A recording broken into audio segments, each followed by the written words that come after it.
Turn in your badge. We're cutting dead weight. Bryce Hamilton, the CEO's new son-in-law and freshly appointed HR director, barely glanced up from his phone as he said it. I stood in his office, an office that had been mine to visit for 19 years, watching this 31-year-old dismiss my entire career with 6 words. Dead weight? Your position has been identified for elimination, budget optimization, nothing personal. He finally looked at me with that smug expression that comes from knowing you're untouchable. You're welcome to apply for other openings through proper channels. Bryce, I'm the Federal Security Compliance Director. I hold the company's authorized security liaison designation with the Department of Defense. Sounds like a lot of fancy words for not revenue generating. He held out his hand. Badge, please.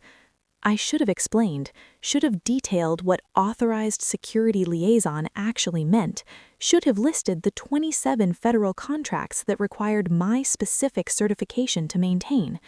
But I'd been in this industry for 2 decades. I recognized when someone had already made their mind, when arguing would only make things worse. So I unclipped my badge, handed it over. Security will escort you to collect your personal items. You have 30 minutes. I walked out, past the security guard who wouldn't meet my eyes, past colleagues pretending to focus on their screens, past 19 years of building systems that these people didn't even know existed. My husband, Mark, picked me up from the parking lot. I'd called him from my car, too numb to drive. What happened? Bryce Hamilton happened, decided I was dead weight that needed cutting. The CEO's son-in-law? The one who's been there 3 months? The very same. Mark was quiet for a moment. Does he know what you actually do? He knows I don't generate revenue directly. That was apparently enough. What about the government contracts, the clearance requirements, I don't think Bryce is familiar with any of those concepts. Then he's going to find out. Yes, I watched the Hawthorne building disappear in the mirror. He really is. 6 weeks later, I was making dinner when my phone rang. A number I didn't recognize, but an area code I did, the company's headquarters. I answered. Mrs. Peters, this is Janet from the executive office. Mr. Hawthorne requests an urgent meeting tomorrow morning. He's prepared to send a car. Arthur Hawthorne, CEO, the man whose company I'd protected for 19 years, the man whose son-in-law had just called me dead weight. What's this regarding? I'm not at liberty to say, but Mr. Hawthorne emphasized that it's extremely urgent and that he's prepared to discuss compensation for any inconvenience. I smiled. 6 weeks of silence and suddenly urgency. Something had gone very wrong. I'll be available at 10 a.m., but I don't need a car. I'll drive myself. Thank you, Mrs. Peters. Mr. Hawthorne will be relieved. I hung up and looked at Mark. The quarterly review must have happened. The government one with the DoD liaison? That's my guess. I returned to stirring the pasta.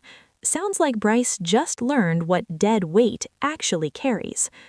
Before I reveal what happened in that quarterly review and what Bryce's 6 words actually cost the company, let me pause here. If you've ever been dismissed by someone who had no idea what you actually did, if you've ever watched a relative get promoted over qualified people, if you've ever been called dead weight by someone who couldn't do your job for 5 minutes, this one's going to resonate. We're building toward 1,000 subscribers. Every person who joins helps these experiences reach more people dealing with similar situations right now. More people being pushed out by incompetent nepotism. More people who deserve to know that sometimes karma works faster than expected. Hit that subscribe button. Become part of this community, because what happened when the government liaison asked about me is the kind of moment that makes 19 years of careful work suddenly visible. Let me explain what an authorized security liaison actually means and why cutting that position doesn't just hurt feelings. My name is Nicole Peters. I was 46 when Bryce Hamilton decided I was expendable. Married to Mark for 22 years, 2 sons. Tyler, 17, and Brandon, 15. Both of them convinced they're smarter than their parents. Both of them probably right, which is terrifying and wonderful in equal measure. I'd built my career in federal security compliance, the invisible architecture that allows defense contractors to work with classified information, maintain government contracts, and avoid catastrophic regulatory failures. Hawthorne Aerospace Industries manufactured components for military aircraft, satellites, and missile defense systems. Highly classified work, intensely regulated work, the kind of work where a single compliance failure could mean losing contracts worth hundreds of millions. My job was ensuring those failures never happened. Federal Security Compliance Director sounds bureaucratic, boring, the kind of title that makes people's eyes glaze over at parties. But within the defense industry, my role was critical because I wasn't just a compliance officer, I was the authorized security liaison. That's a specific federal designation. It means I was personally certified by the Defense Counterintelligence and Security Agency to manage Hawthorne's classified programs. My name was on file with every government agency that contracted with us. My credentials were required for every security review, every audit, every quarterly compliance check. Without an authorized liaison, a defense contractor cannot maintain classified contracts, period. The government doesn't care about internal restructuring, doesn't care about budget optimization, doesn't care about revenue generation. They care about one thing. Is your designated security liaison in place and certified? If the answer is no, everything stops. The certification process takes 18 months minimum. Background investigations, training programs, agency reviews, approval chains that move at government speed. You can't just appoint someone new and expect to keep operating. You can't download the certification from the internet. You can't fake it, work around it, or explain it away. You either have it or you don't have contracts. For 19 years, I had it. My name, my certification, my personal authorization that allowed Hawthorne Aerospace to bid on and execute $340 million in annual government work. Bryce Hamilton eliminated that position in 3 minutes because it didn't generate revenue directly. He was about to learn exactly how much revenue it generated indirectly. The thing about Bryce Hamilton is that he wasn't stupid. He was worse than stupid. He was confident. He'd come from a retail management background, inventory systems, store operations, consumer HR. When he married Arthur Hawthorne's daughter, he saw Hawthorne Aerospace as an opportunity for advancement. This company is stuck in the past. I'd heard him tell people at the company Christmas party 3 months before he fired me. So much bureaucratic overhead, so many people doing jobs that don't actually matter. He didn't understand that in defense contracting, bureaucratic overhead isn't waste, it's survival. Every compliance process exists because someone, somewhere, made a catastrophic mistake. Every documentation requirement reflects a regulation written in response to fraud, security breaches, or deadly failures. We weren't bureaucratic because we were inefficient. We were bureaucratic because the government required proof that we weren't cutting corners with taxpayer money and classified information. Bryce saw forms and processes. I saw the invisible infrastructure that made $340 million possible. When Arthur Hawthorne handed Bryce the HR director role, I'd tried to explain. Bryce, there are certain positions that need to be protected, regardless of apparent cost. Federal compliance roles especially. I appreciate the input, Nicole, but I've been brought in to modernize this operation. We can't be held hostage by people who think their jobs are irreplaceable. It's not about irreplaceable, it's about regulatory requirements. Everything can be streamlined. Everything can be optimized. That's what I do. He didn't listen then. He definitely didn't listen 6 weeks later when he handed me the termination paperwork. What he should have done was ask one simple question. What happens when this position is empty? He never asked. The quarterly review with the Department of Defense happened 6 weeks after my termination. Standard procedure. A DoD liaison visits to verify that all security requirements remain in place, that clearances are current, and that authorized security liaison is available for questions. Bryce apparently thought he could handle it himself, or that someone from his HR team could cover, or that it wouldn't be a big deal. He was catastrophically wrong. I learned the details later from Janet, the executive assistant who'd called me. The quarterly review was scheduled for 9 a.m. on a Tuesday, standard procedure. The DoD liaison, a woman named Colonel Patricia Reeves, arrived with her security team right on time. Arthur Hawthorne was present, Bryce Hamilton was present, several other executives who'd been briefed on talking points were present. What wasn't present was the authorized security liaison, because Bryce had eliminated that position. The meeting started cordially. Colonel Reeves reviewed preliminary documentation, asked standard questions about personnel changes. Then she looked up from her files.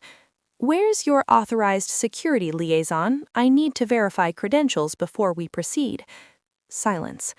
"Mrs. Nicole Peters handles that role," she continued, checking her notes. "She should be present for this review. Protocol requires direct verification." Bryce cleared his throat. "Mrs. Peters is no longer with the company. We restructured that position." Restructured it to whom? "The responsibilities have been distributed among the HR team and legal department." Colonel Reeves set down her pen. Slowly. "Mr. Hamilton, you understand that the authorized security liaison is a federally designated position, that the certification is personal, not transferable. We're in the process of identifying a new candidate. The certification process takes 18 months. Well, surely there's some flexibility." "There is no flexibility. This is not a suggestion. It's a legal requirement." Colonel Reeves turned to Arthur Hawthorne, whose face had gone pale. "Mr. Hawthorne, are you aware that without a certified liaison, your company cannot maintain security clearances for classified programs?" Arthur's voice was barely audible. "I was not informed of this specific situation." "Which specific situation? That Mrs. Peters was terminated or that her position couldn't simply be restructured?" Arthur turned to Bryce. His hands had started shaking. "You did what?" "I eliminated an overhead position." "You eliminated our authorized security liaison, the one person certified to maintain our classified contracts?" She wasn't generating revenue. She was the revenue. Every government contract we have requires her certification. Colonel Reeves stood. "Gentlemen, I'm suspending this review pending clarification of your security liaison status. If you cannot produce a certified replacement within the regulatory timeframe, I'll be recommending suspension of all classified programs." "How long do we have?" Arthur asked desperately. "Normally, emergency provisions allow 60 days for transitions.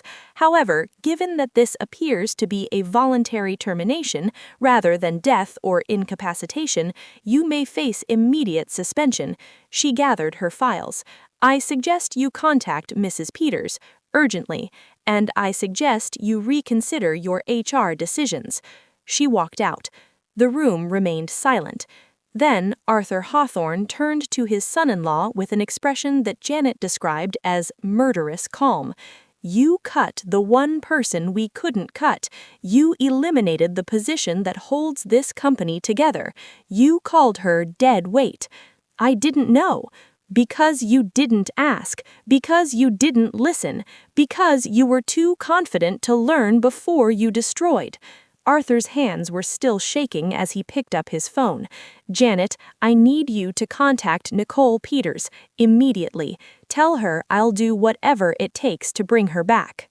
The meeting with Arthur Hawthorne took place in his private office, just the two of us. No Bryce, no lawyers, no HR representatives. He looked like he'd aged a decade in 6 weeks. "Nicole, I owe you an apology." "You owe me more than that, Arthur." He nodded slowly. "I trusted Bryce because he married my daughter, because I wanted to believe he could modernize this company. I didn't oversee his decisions closely enough. He called me dead weight, had me escorted out like a security threat. 19 years, Arthur." "I know. Do you know what I did after I left? I spent 3 weeks assuming someone would call, that someone would realize the quarterly review required my presence, that someone would check the federal requirements before the government did. We should have. No one did. For 6 weeks, I sat at home while your son-in-law congratulated himself on cutting costs. I leaned forward. Do you know what those 6 weeks cost me? The anxiety, the job searching, explaining to my sons why their mother suddenly wasn't working? Arthur was silent. I have options now. Other defense contractors have been courting me for years. My certification is valuable. You just proved that. What would it take to bring you back? I pulled out a document I'd prepared the night before. 5 conditions, non-negotiable. He took the paper, read it slowly. First, Bryce Hamilton is removed from any authority over compliance, security, or regulatory functions, permanently.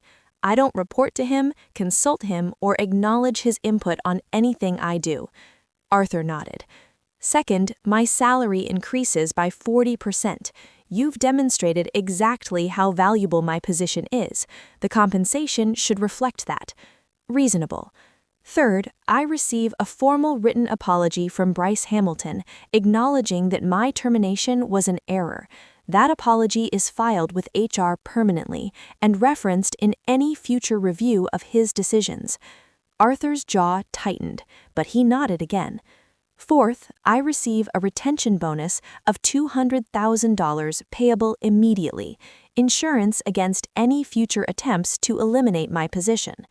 That's significant. So is what I protect. Your $340 million in government contracts depend entirely on my continued presence and certification. $200,000 is less than 0.5% of that value. And the fifth condition? I want a seat on the executive committee, not as an observer, as a voting member, so that the next time someone proposes eliminating overhead positions, I'm in the room to explain why that's catastrophically stupid. Arthur set down the paper. These terms are aggressive. These terms reflect what happened when I wasn't here. How much did the government suspension threat cost you? How many emergency meetings? How much legal consultation? How much executive time wasted? He was quiet for a long moment. Bryce is my son-in-law, my daughter's husband, and he nearly destroyed your company through ignorance. That's not my problem to manage. That's yours. If I accept these terms, he'll be humiliated. He humiliated me first, called me dead weight, had security escort me out. He earned what's coming. Arthur stared at the document for another full minute. Then he signed it. Welcome back, Nicole. I'll start Monday, after you've informed Bryce of the new structure. Returning to Hawthorne Aerospace felt different than leaving it. The same building, the same people, the same systems I'd built over 19 years. But now everyone knew. The entire company had watched Bryce Hamilton's confident cost-cutting nearly destroy everything, watched the government liaison walk out, watched Arthur Hawthorne's hands shake as he realized what his son-in-law had done. The whispers followed Bryce everywhere now. That's the guy who fired the one person we couldn't afford to lose. He didn't even know what she did, called her dead weight. His father-in-law had to beg her to come back, gave her a raise and a board seat. Bryce stayed employed, barely. Arthur couldn't fire his daughter's husband without creating family chaos, but his authority was stripped to nothing. No direct reports, no budget control, no hiring or firing power. He sat in a corner office with a title and no responsibilities, the corporate equivalent of exile. I passed him in the hallway once, about 3 weeks after my return. Nicole. He couldn't quite meet my eyes. I wanted to say, I didn't understand the position's importance. No, you didn't. I was trying to make the company more efficient. You were trying to prove you belonged here, to justify the position your marriage gave you. I stopped walking. Real leaders learn before they cut. They ask questions, they understand dependencies. You did none of that. I know. I'm sorry. Your apology is filed with HR. That's sufficient. I started walking again. But Bryce, the next time you want to eliminate something you don't understand, remember this moment. Remember how close you came to destroying everything. I didn't look back. The government review resumed 2 weeks later. Colonel Reeves returned with her team. I sat across the table, credentials verified, documentation complete. Mrs. Peters? She nodded with what might have been respect. Good to see you back. Good to be back, Colonel. I trust the situation that led to your temporary absence has been addressed. The HR director who terminated me has been removed from any authority over compliance positions. The executive committee has been expanded to include my role, and the company has instituted mandatory consultation requirements before eliminating regulatory positions. Lessons learned the hard way. The only way some people learn. The review completed successfully. No suspensions, no contract penalties, no regulatory actions. $340 million in government work protected because someone finally understood what dead weight actually carried. Here's what I want you to carry away from this. The invisible work matters. The positions that don't generate revenue directly often generate everything indirectly. The compliance officers, the security liaisons, the regulatory specialists, the people who prevent disasters rather than create profits. We're the ones who get cut first when someone decides to optimize. We're the overhead that confident new executives eliminate to prove their worth. And then the government liaison asks where we are, and the contracts freeze, and suddenly everyone understands what we actually did. Bryce Hamilton saw my salary on a spreadsheet and saw waste. He didn't see the certification that took 5 years to earn, didn't see the federal designation that couldn't be transferred, didn't see the relationships with government agencies built over 2 decades. He saw dead weight. He created a crisis that nearly destroyed his father-in-law's company. If you're doing invisible work right now, if you're the person who keeps things compliant, secure, protected, functioning, if you've ever worried that someone might decide you're overhead that needs cutting, document your value. Not just what you do, what happens if you're not there. Make the invisible visible before someone forces the lesson. The quarterly review that exposed Bryce's incompetence wasn't luck, it was inevitable. The government doesn't care about corporate restructuring or family politics or confident new executives. The government cares about compliance, period. Without me, there was no compliance. Without compliance, there were no contracts. Without contracts, there was no company. That's what dead weight actually weighed. My sons understood. Eventually. Tyler asked me about it during dinner one night. "Mom, that guy who fired you, the one who married the CEO's daughter, what happened to him?" "He still works there, but he doesn't have any real power anymore. He's learned that confidence without competence is dangerous." "Did he ever really apologize? Like, mean it?" "He said the words. Whether he meant them, I shrugged. That's his journey to figure out. I've moved on." Brandon, my younger one, had a different question. "Would you have let the company fail if they hadn't called you back?" I thought about it, about 19 years of work, about the colleagues who'd depend on those contracts, about the supply chains and families that Hawthorne supported. I would have negotiated, but I wouldn't have returned without conditions, because if I'd come back easily, they'd have learned nothing. They'd cut someone else next time, someone else who seemed like dead weight until they weren't. So you made it hurt. I made it educational. Sometimes that's the same thing. If you've made it this far, thank you, genuinely. This experience reminded me that invisible work only stays invisible until it's gone. We're pushing toward 1,000 subscribers. Every person who joins helps these experiences reach more people doing invisible work right now, more people being called overhead, more people whose positions are being optimized by executives who don't understand what they actually do. Hit that subscribe button. Share this with someone whose value isn't recognized, someone being threatened by nepotism, someone who needs to know that the quarterly review always comes eventually.